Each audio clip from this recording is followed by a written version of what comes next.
అసలు నా బలాన్ని పెంచుకోవడానికి ఇన్ని రోజులు నేను హైడ్ అయి ఉన్నాను. ఇప్పుడు వచ్చిన తర్వాత నన్ను ఎవ్వరు ఆపలేరు అని ఒక ఈవిల్ స్మైల్ ఇస్తూ మనసులో అనుకుంటాడు విజయ్. అయితే దీనికంటే ముందు ఏం జరిగిందో మనం ఒకసారి తెలుసుకుందాం. బాత్రూమ్ లోంచి వచ్చిన విజయ్ని చూసిన ఆ ముగ్గురు ఒక్కసారిగా షాక్ అవుతారు. ఏంటిది పుట్టుమచ్చేది అని నోరెళ్ళ పెడుతుంది రవలి. అక్కడ అక్కడ ఏమీ లేదే, కేవలం తెల్లని చర్మం తప్ప కనీసం చిన్న స్పాట్ కూడా కనిపించడం లేదు అని కళ్ళు నులుముకుంటూ అంటాడు రమేష్. విజే, అసలు ఏం చేసావు నువ్వు? ఇందక్కటి వరకు ఉన్న ఆ బర్త్ స్పాట్ ఏమైపోయింది? అసలు ఎలా మాయం చేశావు అని మనసులో అనుకుంటుంది స్వప్నిక. ఏమీ తెలియనట్టు తల తుడుచుకుంటున్న విజయ్ తన ఎదురుగా ఉన్న మిర్రర్ లోంచి షాక్ అయి బీరిపోయిన ఆ ముగ్గురి ముఖాల్లో ఫీలింగ్స్ చూసి వస్తున్న నవ్వుని ఆపుకుంటాడు.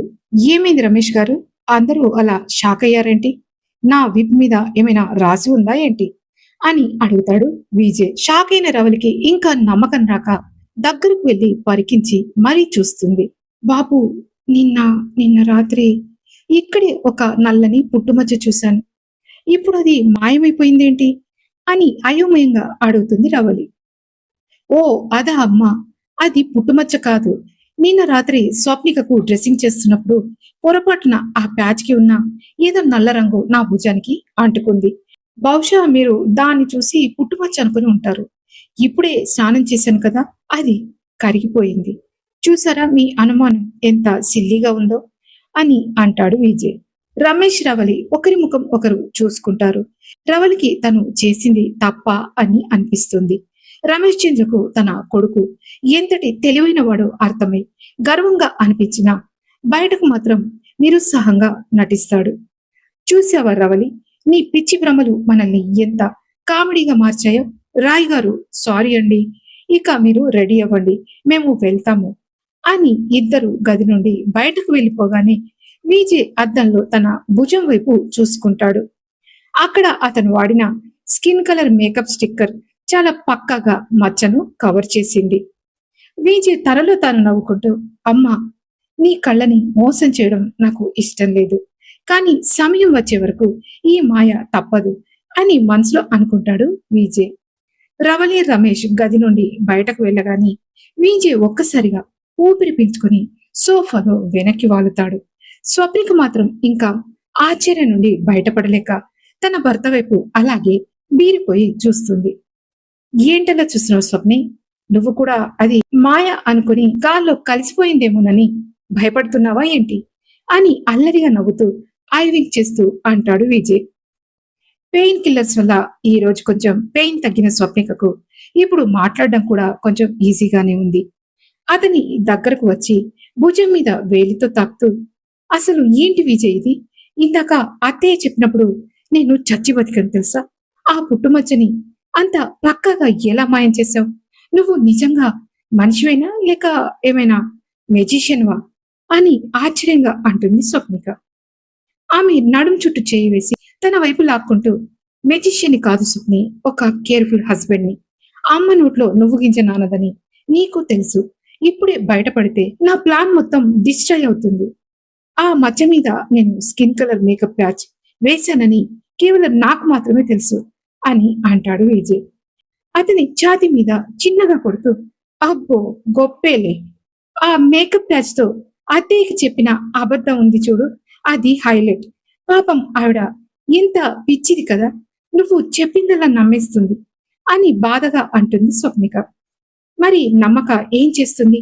మీ మామయ్య గారు కూడా నాకు తోడయ్యారు కదా, ఆయనకి తెలుసు తన కొడుకు నంబర్ 1 420 అని. అందుకే నన్ను దొరకనీయకుండా ఆయన్ని గైడ్ చేస్తున్నారు. ఆయన స్వప్ని కొంపదీసి ఆయన గాని నన్ను గుర్తుపట్టారా ఏంటి అని డౌట్ఫుల్ గా అంటాడు విజయ్. పాపం అంత లేదు. ఒకవేళ ఆయన గుర్తుపడితే ఇంత ఈజీగా ఉంటారా ఏంటి? అత్తయ్య ఈ బర్త్ మార్క్ గురించి మాట్లాడక ముందే ఆయన్ని నిన్ను బయట పెట్టేవారు పాపం అని అంటుంది స్వప్నిక. అయినా స్వప్ని, నా భుజం మీద ఆ మచ్చ చూడాలని ఆరాటపడటం ఓకే, కానీ అలా ముగ్గురు కలిసి వచ్చి నా వీపు మీద రీసెర్చ్ చేస్తుంటే నాకు ఎలా అనిపించిందో తెలుసా? ఏదో ఎగ్జిబిషన్ లో పెట్టిన వింత జంతువులా ఫీల్ అయ్యాను. అని చిరాగ్గా అంటాడు విజయ్. అవును మరి, విక్రమ్ రాయ్ లాంటి ఇంటర్నేషనల్ డాన్కి ఇలాంటి తిప్పలు తప్పవు. అయినా ఆ టవల్ మెడలో వేసుకుని అంత స్టైల్ గా రావడం అవసరమా అని నవ్వుతూ చిరుకోపంగా అంటుంది స్వప్నిక. ఆమె కళ్ళల్లోకి మత్తుగా చూస్తూ, ఆ స్టైల్ నీకోసమే కదా, గండం గడిచింది కాబట్టి ఇప్పుడు మళ్ళీ రొమాన్స్ కి టైం అవుతుంది, ఏమంటావు అని గుసగుసగా అంటాడు విజయ్. ఛా, దెబ్బ తగిలిందన్న జాలి కూడా లేకుండా రాత్రంతా చంపేశావు, ఎప్పుడు ఇదేనా అని చిరుకోపంగా అంటుంది స్వప్నిక. ఆమె గడ్డం పట్టుకుని పైకెత్తుతూ, దెబ్బ తగిలింది నీకు, కానీ నొప్పి నాకు. ఆ నొప్పి తగ్గాలంటే ఈ డాక్టర్ విజయ్ ఇచ్చే ట్రీట్మెంట్ తీసుకోవాల్సిందే నువ్వు. ఈసారి నా పెదవులపై నువ్వు ముద్దు పెట్టు, నీకు పర్మిషన్ ఇస్తున్నాను అని కొంటిగా అంటాడు విజయ్. ఎవరైతే ఏంటి, నువ్వు ముద్దు పెట్టుకున్నా నేను ముద్దు పెట్టుకున్నా నీకిగా హ్యాపీ ఫీలింగ్స్ అని చిరుకోపంగా అంటుంది స్వప్నిక.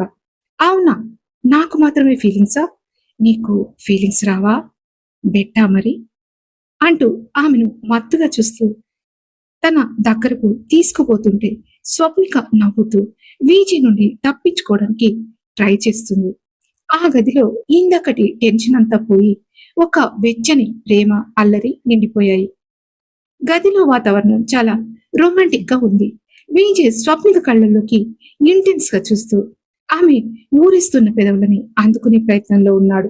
సరిగ్గా అదే క్షణంలో విజయ్ ఫోన్ రింగ్ అవుతుంది. ఆ డిస్టర్బెన్స్ కి స్వప్నిక నవ్వుతూ పక్కకు తప్పుకోగా విజయ్ విసుగ్గా ఫోన్ తీసి చూస్తాడు. అది కాశీ నుండి వచ్చిన కాల్. చెప్పు కాశీ, ఈ టైంలో ఏంటి అని ఫోన్ లిఫ్ట్ చేసి సీరియస్ గా అంటాడు విజయ్. అవతలి నుండి భయం భయంగా ఆందోళనతో, బాస్, పెద్ద గందరగోళం జరిగిపోతుంది ఇక్కడ. ఎవరో గుర్తు తెలియని గూండాలంతా వచ్చి మన ఆఫీస్ ని ధ్వంసం చేస్తున్నారు బాస్. ఫర్నిచర్ అద్దాలు అన్ని పగలగొడుతున్నారు అని అంటాడు కాశీ. వాట్, అసలు మన సెక్యూరిటీ ఏం చేస్తున్నారు కాశీ? వాళ్ళని లోపలికి ఎలా రానిచ్చారు అని అడుగుతున్నా అతని కళ్ళు ఒక్కసారిగా కోపంతో ఎర్రబారుతాయి. బాస్, వాళ్ళు భారీ సంఖ్యలో ఉన్నారు. మన సెక్యూరిటీ వాళ్ళను అడ్డుకోవాలని చూశారు, కానీ ఆ రౌడీలు దారుణంగా దాడి చేసి మన వాళ్ళని గాయాల పాలు చేశారు బాస్ అని వణుకుతున్న గొంతుతో అంటాడు కాశీ. కాశీ, నేను ఒక అరగంటలో అక్కడ ఉంటాను, వాళ్లకు నేను వస్తున్నానని చెప్పు, అప్పటి వరకు ఏదో ఒక విధంగా మేనేజ్ చేయి అని కోపంగా బిగుసుకుపోతూ అంటాడు విజయ్. ఫోన్ పెట్టేసిన విజయ్లో అంతకుముందు ఉన్న రొమాంటిక్ ఫీలింగ్స్ అన్ని మాయమైపోగా వెంటనే తన గదిలోకి వెళ్లి అల్మారాలో ఉన్న సింపుల్ జీన్స్ అండ్ టీషర్ట్ వేసుకుంటాడు. ఆ మెస్సీ హెయిర్ ని అలాగే ఉంచుకొని తన కార్ కీస్ తీసుకుని మెరుపు వేగంతో మెట్లు దిగి కిందకు వెళ్తాడు. మెల్లిగా కిందకు వస్తున్న స్వప్నికని హాల్లో ఉన్న రమేష్ చంద్ర ఇంకా అమరేందర్లు చూసి కంగారు పడతారు. అప్పుడే వీజీ కారు స్టార్ట్ అయ్యి స్పీడ్ గా వెళ్లడం గమనించారు. స్వప్ని, ఏమైంది తల్లి, రాయ్ గారు అంత వేగంగా ఆ డ్రెస్సింగ్ లో ఎక్కడికి వెళ్లారు అని అయోమయంగా అడుగుతాడు రమేష్. అవునమ్మా, ఏదో సీరియస్ మ్యాటర్ లా ఉందే, ఏమైంది అసలు అని ఆశ్చర్యంగా అడుగుతాడు అమరేంద్ర. తెలియదు మామయ్య, ఎవరో గుర్తు తెలియని రౌడీలు అందరూ వచ్చి మన ఎస్ఎన్ఎస్ కంపెనీ మీద దాడి చేస్తున్నారని కాశీ నుండి ఫోన్ వచ్చింది. అందుకే ఆయన చాలా కోపంగా తొందరగా వెళ్ళిపోయారు. ఏమవుతుందో అని నాకు చాలా భయంగా ఉంది మామయ్య అని టెన్షన్ పడుతూ అంటుంది స్వప్నిక. నాగినటి పనే అయి ఉంటుంది ఇది. వాడు దెబ్బతింది చాలక ఇప్పుడు ఆఫీస్ మీద పడ్డాడా? పద అమరేందర్, మనం కూడా వెళ్దాం అని అమరేంద్ర వైపు చూస్తూ అంటాడు రమేష్. ఎస్ఎన్ఎస్ కంపెనీ ఆఫీస్ ప్రాంగణమంతా యుద్ధ భూమిలో ఉంది. అద్దాలు పగిలిపోయి ఫైల్స్ ని చిల్లా చిత్రుగా పడి ఉన్నాయి. ఆ రౌడీలు సుమారు 20 మంది చేతుల్లో రాడ్లు, హాకీ స్టిక్స్ తో హంగామా చేస్తున్నారు. కాశీ ఒక మూలన గాయపడి ఉన్నాడు. సరిగ్గా అదే సమయంలో విజయ్ కారు టైర్లు శబ్దం చేస్తూ ఆఫీస్ పోర్టికోలోకి దూసుకొస్తుంది. విజయ్ కారు దిగి ఆ మెస్సీ హెయిర్ తో ఎర్రబడిన కళ్ళతో లోపలికి నడుచుకుంటూ వస్తాడు. అతని నడకలో ఒక గంభీరత, చూపుల్లో మృత్యు కనిపిస్తుంది. ఓయ్, ఎవడ్రా నువ్వు? ఆ విక్రమరాయ్ గాడు ఎక్కడున్నాడో చెప్పు, లేకపోతే నిన్ను కూడా చావ చితక్కొడతాం అని గట్టిగా అంటాడు ఒక రౌడీ షీటర్ విజేత్. ప్రశాంతంగా తన రిస్ట్ వాచ్ ని విప్పి జేబులో పెట్టుకుంటూ, నేనే ఆ విక్రమ్ రాయ్ని. నా ఆఫీసులోకి రావడానికి పర్మిషన్ అడగలేదు సరే, వెళ్ళడానికి మాత్రం నా దగ్గర పర్మిషన్ తీసుకోవాలి. కానీ మీలో ఎవ్వరు నడిచి వెళ్లే పరిస్థితిలో ఉండరు అని తన కోల్డ్ వాయిస్ తో అంటాడు విజయ్. విజయ్ చిరుతపులిలా దాడి చేస్తాడు. ముందున్న రౌడీ చేతిలోని రాడ్ లాక్కొని అతని మోకాళ్ళ మీద బలంగా కొడతాడు. ఆ చప్పుడు గదంతా ప్రతిధ్వనిస్తుంది. మిగతా రౌడీలు ఒక్కసారిగా అతని మీదకు వస్తారు. బాస్ జాగ్రత్త, వాళ్ళ దగ్గర ఆయుధాలున్నాయి అని భయంగా అరుస్తాడు కాశీ. రౌడీ కాలర్ పట్టుకుని గాలిలోకి ఎత్తి కింద పడేస్తూ, ఆయుధాలు మనుషులను చంపుతాయి కాశీ, కానీ ఆవేశం సామ్రాజ్యాలని కూల్చేస్తుంది. నా జోలికి వస్తే ఊరుకుంటానేమో కానీ నా స్వప్నిక కష్టపడి కట్టిన ఈ సామ్రాజ్యం మీద చేయి వేస్తే మాత్రం వాళ్ళకి నరకం చూపిస్తాను అని అన్న విజయ్ తన 2 చేతులతో రౌడీలను చీల్చి చెండాడుతుంటాడు. ఒకడిని టేబుల్ మీద పడేసి అద్దాలు పగిలేలా కొడతాడు. మరో ఇద్దరి తలలు ఒకదానికొకటి బలంగా ఢీ కొడతాడు. విజయ్ యాక్షన్ చూస్తుంటే అతను ఒక సాఫ్ట్వేర్ బిజినెస్ మ్యాన్ కాదు, ఆరితేరిన ఫైటర్ అని అక్కడున్న వాళ్ళకి అర్థమవుతుంది. ఆఫీస్ అంతా రౌడీల అరుపులతో నిండిపోతుంది. చివరగా మిగిలిన రౌడీ లీడర్ గొంతు పట్టుకుని గోడకు అదిమి పెట్టి, వెళ్ళి నీ యజమాని ఎవడో వాడికి చెప్పు, ఇది కేవలం షాంపిల్ మాత్రమే. వచ్చేసారి నా ఆఫీస్ మెట్లు ఎక్కాలంటే ఒక్కొక్కడికి వణుకు పుట్టాలి. ఇంకోసారి ఇటువైపు కనిపిస్తే మీ ప్రాణాలన్నీ గాలిలో కలిసిపోతాయి. ముందు ట్రీట్మెంట్ తీసుకోండిరా అని గట్టిగా చెప్తాడు విజయ్. రౌడీలందరూ ప్రాణభయంతో అక్కడి నుండి పారిపోవడానికి కూడా లేవలేకపోతారు. విజయ్ తన టీషర్ట్ మీద ఉన్న దుమ్ముని దులుపుకుంటూ చెదిరిన జుట్టును సరిచేసుకుంటూ కాశీ దగ్గరికి వెళ్తాడు. కాశీ ముందు దెబ్బలు తగిన మన సెక్యూరిటీ వాళ్ళను హాస్పిటల్లో జాయిన్ చేయి. ఈ ఆఫీసుని రేపు ఉదయం కల్లా కొత్త దానిలా రెడీ చేయాలి. ఏ మాత్రం తేడా వచ్చినా ఊరుకోను నేను అని ఆర్డర్ వేస్తాడు విజయ్. బాస్, మీరు మా విజయ్ బాస్ లని అన్ని చేయగలుగుతున్నారు. మీరు కూడా బిజినెస్ మ్యాన్ అనుకున్నాను, కానీ సేమ్ మా మా విజయ్ బాస్ లా ఉన్నారు అని నసుగుతూ మధ్యలోనే ఆగిపోతాడు కాశీ. బిజినెస్ లో లాభాలు లెక్క పెట్టడమే కాదు కాశీ, మీ విజయ్ లానే ఈ శత్రువుల ఎముకలు లెక్క పెట్టడం కూడా నాకు తెలుసు. వెళ్ళి పని చూడు అని చిన్నగా నవ్వుతూ అంటాడు విజయ్ విక్రమ్ రాయ్. ఆఫీస్ ప్రాంగణం అంతా రక్తం చెందిన గుర్తులు, పగిలిన అద్దాలతో భయంకరంగా ఉంటుంది. విజయ్ కొట్టిన దెబ్బలకు రౌడీలు నేల మీద పడి మూలుగుతున్నారు. అప్పుడే సైరన్ శబ్దాలతో పోలీస్ వెహికల్స్ తో పాటు రమేష్ రవిచంద్ర కారు అక్కడికి చేరుకుంటాయి. డిఐజీ మహంతి పంపిన ఏసీపీ అమన్ వర్మ తన టీంతో కారు దిగుతారు. కారు దిగి ఆఫీస్ పరిస్థితిని చూసి నిర్ఘాంతపోతూ, రాయ్ గారు ఏమైంది ఇక్కడ? ఇంత విధ్వంసమా? మీరు క్షేమమే కదా అని ఆశ్చర్యంగా అడుగుతారు రమేష్ రవిచంద్ర. కామ్గా తన షర్ట్ చేతులు మడుచుకుంటూ, నేను బానే ఉన్నాను రమేష్ గారు, కానీ మన ఆఫీస్ మీద దాడి చేసిన వీళ్ళే కాస్త అనారోగ్యం పాలయ్యారు. ఏసీపీ గారు మీకోసమే చూస్తున్నాను అని సీరియస్ గా అంటాడు విజయ్. కింద పడి ఉన్న రౌడీలను చూసి ఆశ్చర్యపోతూ, మిస్టర్ రాయ్, వీళ్ళందరినీ మీరు ఒకరే హ్యాండిల్ చేశారా? వీళ్ళలో సగం మందికి ఎముకలు విరిగినట్టున్నాయి.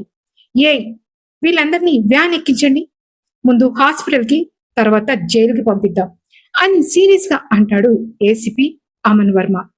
కానిస్టేబుల్ రౌడీలను ఈడ్చుకుంటూ వెళ్లి పోలీస్ వ్యాన్ లో పడేస్తారు. అప్పుడే మీడియా ప్రతినిధులు కెమెరాలతో అక్కడికి చేరుకుంటారు. లైవ్ టెలికాస్ట్ మొదలవుతుంది. మరోసారి హైదరాబాద్ లోని ఎస్నిస్ బ్యూటీ ప్రొడక్ట్స్ మ్యానుఫ్యాక్చరింగ్ కంపెనీ రక్తపాతానికి గురైంది. మొన్ననే ఇదే కంపెనీ బోర్డు మెంబర్ పై దాడి చేసిన రౌడీలు పోలీస్ కాల్పులో ప్రాణాలు కోల్పోయిన విషయం మరవక ముందే నేడు మళ్లీ భారీ సంఖ్యలో కిరాయి గుండాలు కంపెనీపై దాడికి తెగబడ్డారు అని మొదటి న్యూస్ రీడర్ చెప్తుంది. వెంటనే అందుకున్న సెకండ్ న్యూస్ రీడర్ మాట్లాడుతూ, అవును, ఇక్కడ పరిస్థితి చాలా భయంకరంగా ఉంది. కంపెనీ ఎండి విక్రమ్ రాయ్ స్వయంగా ఈ దాడులను అడ్డుకున్నట్లు తెలుస్తుంది. పోలీసులు ఈ వ్యవహారం వెనుక కేవలం లోకల్ రౌడీలే ఉన్నారా, లేక ఏదైనా ఇంటర్నేషనల్ మాఫియా హస్తం ఉందా అన్న కోణంలో దర్యాప్తు చేస్తున్నారు అని సీరియస్ గా అంటుంది. వరుస దాడులు జరుగుతున్న నేపథ్యంలో ఈ కంపెనీని నాశనం చేయాలని చూస్తున్న ఆ అదృశ్య శక్తి ఎవరు? ఇదంతా ఒక ప్లాన్ ప్రకారం జరుగుతున్న కార్పొరేట్ యుద్ధమా? దీని వెనుక ఉన్న అసలు సూత్రధారులను పట్టుకోవాలని పోలీసులు డిఐజీ మహంతి నేతృత్వంలో ప్రత్యేక బృందాలను రంగంలోకి దించారు అని అంటుంది మొదటి న్యూస్ రీడర్. మిస్టర్ రాయ్, మీకు ఎంత ధైర్యం ఉన్నా చట్టాన్ని మీ చేతుల్లోకి తీసుకోవడం కరెక్ట్ కాదు. కానీ సెల్ఫ్ డిఫెన్స్ కింద మీరు చేసిన ఈ పనిని మేము అర్థం చేసుకోగలం.